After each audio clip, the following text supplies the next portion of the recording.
Chapter 2 में हम Schrodinger equation को बाकायदा सॉल्व करेंगे और सॉल्व करके हासिल करेंगे वेव फंक्शन। तो पहला टॉपिक होगा हमारे पास कि ये पार्शियल डिफरेंशियल इक्वेशन है जिसमें दो वेरिएबल्स हैं इंडिपेंडेंट, एक टाइम और एक्स। तो हम इसको तोड़ेंगे और तोड़ के अलग अलग वेरिएबल की दो डिफरेंशियल इक्वेशन हासिल करेंगे।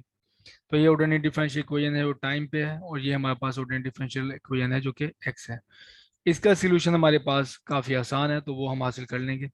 लेकिन इसको हम तब तक सॉल्व नहीं कर सकते जब तक हम ये पोटेंशियल स्पेसिफाई नहीं करते। नेक्स्ट चैप्टर में जो जितना भी चैप्टर बाकी रह जाएगा, चैप्टर 2, उसमें हम डिफरेंट टॉपिक्स में ये पोटेंशियल स्पेसिफाई करेंगे और इसको सॉल्व करके वेव फंक्शन हासिल करेंगे।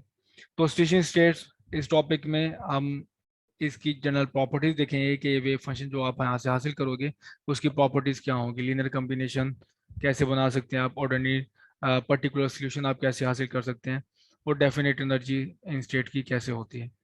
तो जैसे मैंने बताया, इस बॉक्स जो मैंने जिस कोई वो किया हुआ है इसको कहते हैं time independent shooting equation.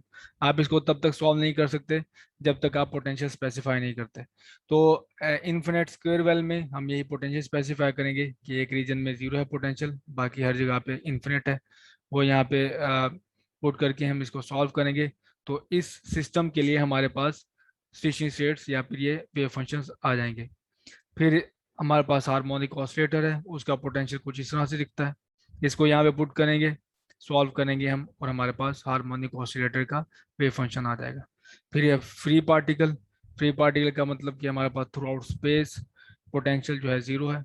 Zero यहाँ पे पुट करके सॉल्व करेंगे और हमारे पास आ जाएंगे फ्री पार्टिकल का सोल्यूशन। और डेल्टा पोटेंशियल है, डेल्टा पोटेंशियल होता है हमारे पास कि थ्रू आउट स्पेस जीरो और एक पॉइंट पे इन्फिनिट, और वो हमारे पास जैसे कि ये शो किया गया इन्फिनिट। और पोटेंशियल स्पेसिफाई करेंगे, ये जैसे नेगेटिव साइड पे इन्फिनिट पोटेंशियल है वो यहाँ पे प्लेस करके इसको सॉल्व करेंगे, तो इस सिस्टम के लिए हमारे पास वेव फंक्शन आ जाएंगे। और लास्ट टॉपिक भी बिल्कुल इसी तरह से होगा कि हम पहले हमने हमारे पास जो वॉल्स थी पोटेंशियल वेल की वो इन्फिनिट थी, तो अब यहाँ पे पोटेंशियल जो है वो फाइनाइट है वॉल पे, वो वी नॉट। तो इस सिस्टम के लिए हम पोटेंशियल इस इक्वेशन में स्पेसिफाई करेंगे और सॉल्व करेंगे, और इस सिस्टम के लिए हमारे पास आ जाएंगी वेव फंक्शंस। और साथ के साथ हर टॉपिक के हम प्रॉब्लम्स भी देखते चले जाएंगे ताकि कॉन्सेप्ट्स को मज़ीद क्लियर किया जा सके।